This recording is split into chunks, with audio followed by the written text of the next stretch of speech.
Rahim, I am professor Abid Umar from Grip institute Multan. देखो बेटा, आज आपका टेस्ट हुआ, आप लोगों ने परफॉर्म किया। आज जो है वो उसकी जो है वो रेगुलर डिस्कशन का भी मैं जो है बेटा वो आगाज करने जा रहा हूं। चलें, आपने बड़ी गौर से जो है बेटा वो इनको सुनना है। इसमें बड़ी ट्रिकी चीजें होंगी, बड़े कॉन्सेप्ट होंगे जो इंशाल्लाह आपके बहुत काम आएंगे। चले इसको हम जो है वो प्रॉपर स्टार्ट कर लेते हैं। देखें, सबसे पहले जो है बेटा वो पहला एमसीक्यू जो है वो हमारे सामने है। ये एमसीक्यूज क्या है? The active transport. देखो बेटा, मैंने आपको बताया था कि एक्टिव ट्रांसपोर्ट के अंदर जो है वो एटीपी यूज होती है, ऐसी है ना। फिर यहां पे वर्ड लिखा हुआ है कैरियर प्रोटीन। ये बच्चों ने, बहुत से बच्चों ने मुझसे सवाल पूछा। देखो बेटा, कैरियर प्रोटीन में एक्टिव ट्रांसपोर्ट भी हो जाती है, ठीक है ना। जो आयंस की जो ट्रांसपोर्ट होती है उसमें से कुछ की, ज्यादातर की तो पैसिव ही होती है वाया कैरियर प्रोटीन। दोनों तरह की मूवमेंट यहां पर पॉसिबल है। पैसिव मूवमेंट भी होती है, पैसिव ट्रांसपोर्ट भी होती है और एक्टिव ट्रांसपोर्ट भी होती है।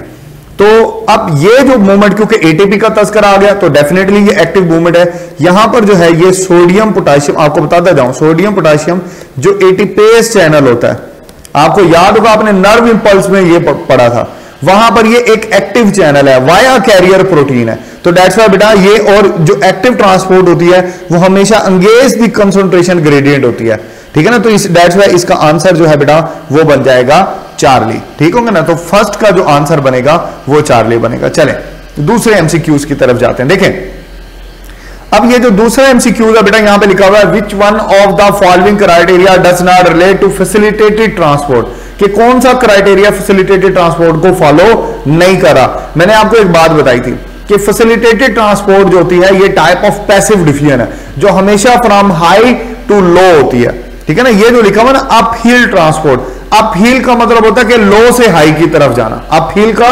मतलब ये होता है। तो दैट्स वाई यही क्राइटेरिया जो है बेटा ये फॉल नहीं कर रहा है। तो दैट्स वाई इसमें यहां पर जो है वो आंसर अल्फा बन सकता है। रिक्वायरमेंट ऑफ स्पेशल प्रोटीन ठीक है, हाईली सिलेक्टिविटी ठीक है, ट्रांसपोर्ट सैचुरेशन ये भी बात ठीक है कि ये जो है बेटा ट्रांसपोर्ट सैचुरेशन टाइप की होती है। तो दैट्स वाई इसका आंसर जो है बेटा वो अल्फा बनेगा। उसके बाद आगे चलते हैं। Next, select the correct statement from the following regarding the cell membrane. आपने करेक्ट स्टेटमेंट ढूंढनी है जो कि सेल मेम्ब्रेन के रिगार्डिंग जो है बेटा वो ठीक हो। Lipid are arrange in the bilayer with the polar head toward the inner part. देखिए बेटा, पोलर एंड जो होते हैं ना, पोलर एंड वो टुवर्ड इनर एंड नहीं होते, वो टुवर्ड आउटर एंड होते हैं ना। ये अगर आप डायग्राम को देखें तो ये पोलर हेड्स हैं, ये वाले। ये तो एक साइड के ऊपर साइटोप्लाज्म को और दूसरा साइड इसकी आउटसाइड दी सेल है, ठीक हो गया ना। तो ये वाले जो बात है कि ये इनर पार्ट होते हैं, ये वाला पार्ट जो है बेटा ये बात गलत है कि इनके हेड जो है वो बायलेयर के इनर साइड के ऊपर होते हैं, बात गलत है। आपने करेक्ट स्टेटमेंट का जो है बेटा वो इंतखाब करना है। फिर आ जाता है fluid mosaic model of cell membrane was propose. देखिए फ्लूइड मोज़ेक मॉडल होता है, ओके बिल्कुल ये बात जो है बेटा ये ठीक है। Sodium potassium ion move across the cell membrane by, देखिए बेटा सोडियम पोटेशियम आयन जो होते हैं ना, ये सोडियम पोटेशियम एटीपेज की बात हो रही है, ठीक है ना, सोडियम पोटेशियम एटीपेज की। तो इसके रिगार्डिंग अगर इसको देखा जाए तो ये जो है बेटा ये अगर बात की जाए तो sodium potassium move across bye passive transport, तो ये तो एक्टिव से मूव करते हैं मोस्टली, ठीक हो गया। प्रोटीन मेक द 60 to 70%, बेटा ये 60 to 70% नहीं बनाती, ये बनाती है बेटा, आपको पता है कि ये 60 to 80% बनाती है। ये इसकी करेक्ट वो है, ठीक हो गया। तो जो है बेटा इसमें आंसर जो है बेटा वो बनेगा बीटा। क्या बनेगा? इसका 3 का जो आंसर बनेगा वो बीटा बनेगा। चले नेक्स्ट एमसीक्यूज की तरफ जाते हैं। उसके बाद जो है बेटा वो अगला जो एमसीक्यूज है वो है find the incorrect match pair. आपने इनकरेक्ट मैच पेयर का जो है उसकी सिलेक्शन जो है वो करनी है। देखिए पहले यहां लिखा हुआ ग्लाइकोसाइलेशन एंड गोल्जी कॉम्प्लेक्स, ये बात ठीक है। ग्लाइकोसाइलेशन क्या होती है? ग्लाइकोसाइलेशन होती है फॉर्मेशन ऑफ कंजुगेटेड मॉलिक्यूल, कि जब बेटा कार्बोहाइड्रेट्स, ये कंजुगेट मॉलिक्यूल होते हैं, कार्बोहाइड्रेट्स जब प्रोटीन के साथ मिलते हैं तो क्या बनती है? ग्लाइकोप्रोटीन, प्रोटीन्स बन जाती है। ओके हो गया, ग्लाइकोप्रोटीन बनेगी, इसको ग्लाइकोसाइलेशन कहा जाता है। क्या कहा जाएगा? ग्लाइकोसाइलेशन जो है बेटा इसको कहा जाएगा। तो दैट्स व्हाई ये तो ठीक है। नंबर 2 ग्लाइकोलाइसिस एंड माइटोकॉन्ड्रिया, ये बात गलत है क्योंकि बेटा ग्लाइकोलाइसिस तो होती है साइटोसोल में, वो तो माइटोकॉन्ड्रिया में नहीं होती, तो ये आ सकता है। बाकी ग्लाइओक्सिलेशन, ग्लाइओक्सिलेट साइकिल होता है बाकायदा तौर पर, मैंने आपको जो है बेटा बताता जाऊं, जो है बेटा वो ग्लाइओक्सिसोम के अंदर होता है, ये भी ठीक है। ग्लाइकोलेट पेरोक्सिसोम में होता है, ये फोटो रेस्पिरेशन के अंदर, क्योंकि ये आंसर नहीं है तो बड़ा ऑप्शन में ये आ सकते थे। फोटो रेस्पिरेशन के अंदर जो है बेटा ये चीज होती है कि ग्लाइकोलेट बनता है पेरोक्सिसोम के अंदर, ये भी ठीक है। तो इसलिए आंसर जो है बेटा बहरहाल इसका बनेगा बीटा। चलें आगे चलते हैं। Next MCQs number 5, the endomembrane system of eukaryotic cell does not include. देखो बेटा एंडोमेम्ब्रेन सिस्टम है क्या, बड़े बच्चों ने सवाल पूछे कि सर ये एंडोमेम्ब्रेन सिस्टम क्या होता है। मैं आपको बता दूं, देखो बेटा एंडोमेम्ब्रेन सिस्टम एक ऐसा सिस्टम होता है जिसमें एक ऑर्गेनेली की मेम्ब्रेन, एक ऑर्गेनेली का वेजिकल दूसरी ऑर्गेनेली के वेजिकल्स के साथ जाकर फ्यूज हो जाता है, दूसरी ऑर्गेनेली के साथ फ्यूज हो जाता है। एक की मेम्ब्रेन अगर दूसरे की मेम्ब्रेन में फ्यूज हो रही है, या एक की मेम्ब्रेन से कोई दूसरी ऑर्गेनेली बन रही है, या एक की जो है बेटा ऑर्गेनेली की मेम्ब्रेन दूसरी की जो है बेटा वो ऑर्गेनेली की मेम्ब्रेन के साथ फ्यूज हो रही है, जो इंटरकनेक्टेड मेम्ब्रेन सिस्टम होता है उसको एंडोमेम्ब्रेन। मसलन मैं इसकी एग्जांपल देता हूं, इसके अंदर सबसे पहले आता है ईआर। देखिए ईआर से ट्रांसपोर्ट वेजिकल निकलते हैं मेम्ब्रेन की शक्ल में, ऐसे ही है ना, ट्रांसपोर्ट वेजिकल निकलते हैं जो कि गोल्जी कॉम्प्लेक्स के फार्मिंग फेज के साथ मिल जाते हैं। ऐसे ही होता ना, मैंने कहा था ना कि इसके वेजिकल जो निकलते हैं वो फार्मिंग फेज के साथ मर्ज होकर सिस्टर्नी डेवलप करते हैं, फिर गोल्जी कॉम्प्लेक्स आगे चल के लाइसोसोम बनाता है। ठीक हो गया। अच्छा, लाइसोसोम वैक्यूल के साथ फ्यूज होता है, तो मतलब ये चार ऑर्गेनेलीज हैं बेटा।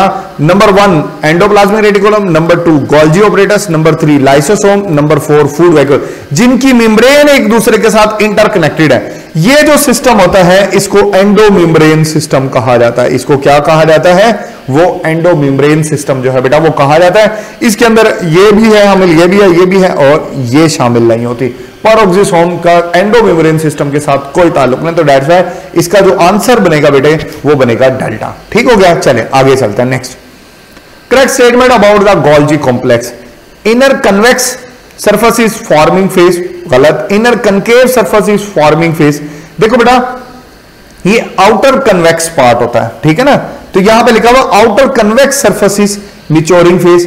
देखो बेटा ये इनर कनकेव होता है, outer convex is the forming phase, ये ठीक है डेल्टा। ठीक है ना, तो आप इसमें बता सकते हो डेल्टा। मैंने आपको डायग्राम बना के दी थी ना, कि मैंने जिसमें आपको ये डायग्राम मैंने आपको बना कर दी थी। ये है इनर कनकेव, इनर कनकेव है और ये मैच्योरिंग होता है।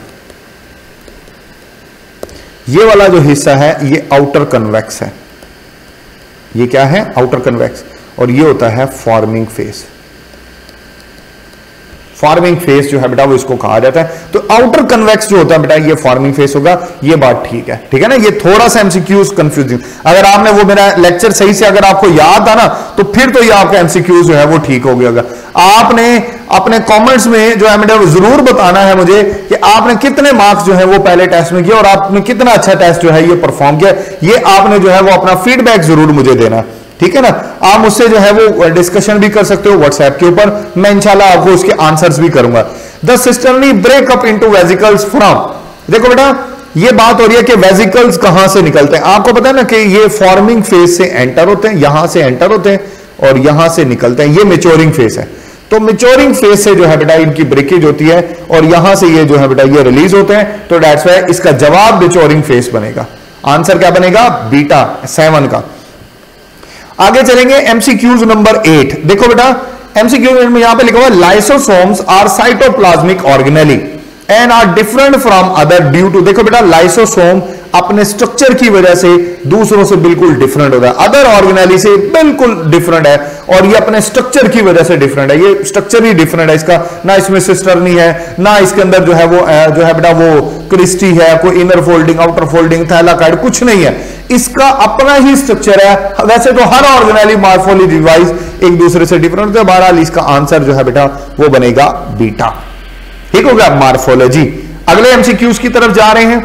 Approximate diameter of the peroxisome, बेटा ये बुक के अंदर गिवन है, सिंपल है, 0.05 माइक्रोन मीटर जो है वो होता है। बड़ा सिंपल सा है, ये रीडिंग्स आपको याद रखनी है। आगे चलूंगा बेटा, which of the following is absent in the prokaryote, कि कौन सी चीज जो है वो एब्सेंट होती है प्रोकैरियोट के अंदर। चलें डिस्कस कर लेते हैं। डीएनए, आरएनए, प्लाज्मा मेम्ब्रेन और माइटोकॉन्ड्रिया। देखो बेटा, प्रोकैरियोट में जो है वो डीएनए भी होता है, आरएनए भी होता है, प्लाज्मा मेम्ब्रेन भी होता है, बट माइटोकॉन्ड्रिया नहीं होता। क्यों? क्योंकि ये एक मेम्ब्रेन बॉन्डेड ऑर्गेनेली है। कौन सी ऑर्गेनेली है? Membrane bonded organelle. और कोई भी मेम्ब्रेन बॉन्डेड ऑर्गेनेली जो है वो प्रोकैरियोट्स में नहीं होती, तो दैट्स व्हाई इसका आंसर बनेगा डेल्टा। ठीक हो गया। चले आगे चलते हैं बेटा नेक्स्ट एमसीक्यूज नंबर 11 की तरफ। Active transport differ from passive transport in that the active transport require energy. Okay, बिल्कुल ठीक है कि इसको एनर्जी की जरूरत होती है।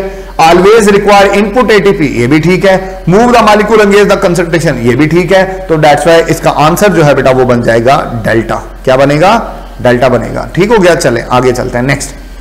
फिर बेटा चूज द इनकरेक्ट मैच, फिर से इनकरेक्ट को आपने सिलेक्ट करना है। Nucleus, RNA, lysosome, protein synthesis. ये आपको बिल्कुल इजी हो गया कि जनाब ये वाला जो कॉम्बिनेशन है ना ये ठीक नहीं है, क्योंकि लाइसोसोम तो प्रोटीन बनाते ही नहीं। ये प्रोटीन बनाने की जिम्मेदारी तो है राइबोसोम्स की, राइबोसोम्स की होती है, तो क्लियर है।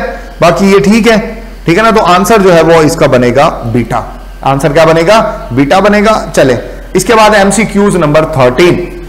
Christie is made of membrane containing different enzyme and the F1 particle is. देखो बेटा इसका नेचर क्या होता है। देखो बेटा मैंने कहा था कि ज्यादातर ऑर्गेनेली का जो नेचर वही होता है जो कि नेचर होता है हमारी प्लाज्मा मेम्ब्रेन का। थोड़ा बहुत फर्क होता है लेकिन मोस्टली वही होता है। तो आप जानते हो कि प्लाज्मा मेम्ब्रेन जो होती है वो लिपोप्रोटीन होती है बेशतर, ना वो न्यूक्लियोप्रोटीन है ना वो ग्लाइको है। ये है ग्लाइकोलिपिड्स भी हैं, ग्लाइकोप्रोटीन भी है, बट इनकी क्वांटिटी बहुत कम है, परसेंटेज इनकी लेस है। सबसे ज्यादा ये पाए जाते हैं, ठीक है ना। इनकी क्वांटिटी बहुत ज्यादा होती है। तो दैट्स व्हाई अब आपको क्लियर हो गया। आंसर जो है बेटा वो बनेगा 13 का अल्फा। अब नेक्स्ट जो हमारा एमसीक्यूज है बेटा वो है 14। The attachment of larger and smaller सब यूनिट ऑफ राइबोसोम। आपको पता है कि दोनों जो सब यूनिट होते हैं उनके साथ जो है बेटा वो मैग्नीशियम आयन होता है जो इनकी अटैचमेंट को कंट्रोल करता है। तो दैट्स व्हाई इसका आंसर 14 का जो बनेगा वो चार्ली बनेगा। आगे चलते हैं next 15। Chloroplast very in the shape and size with the diameter of. देखो बेटा ये भी आपकी बुक में गिवन है 4 to 6 माइक्रोन मीटर जो है बेटा वो इसका डाया होता है। यहां पर हमारा जो है वो पहला पार्ट जो है बेटा डिस्कशन का मुकम्मल हो गया। ठीक हो गया। ठीक है, आपने इनको गौर से सुनना है। यहां पर आपको अगर किसी में कोई एतराज है, कोई मसला है, कोई कंफ्यूजन है तो आप डायरेक्टली जो है बेटा वो मुझसे आप पूछ सकते हैं। आपने घबराना बिल्कुल नहीं है। चला हर बात जो है वो अब आपकी हम क्लियर करेंगे। Thank you, Allah Hafiz.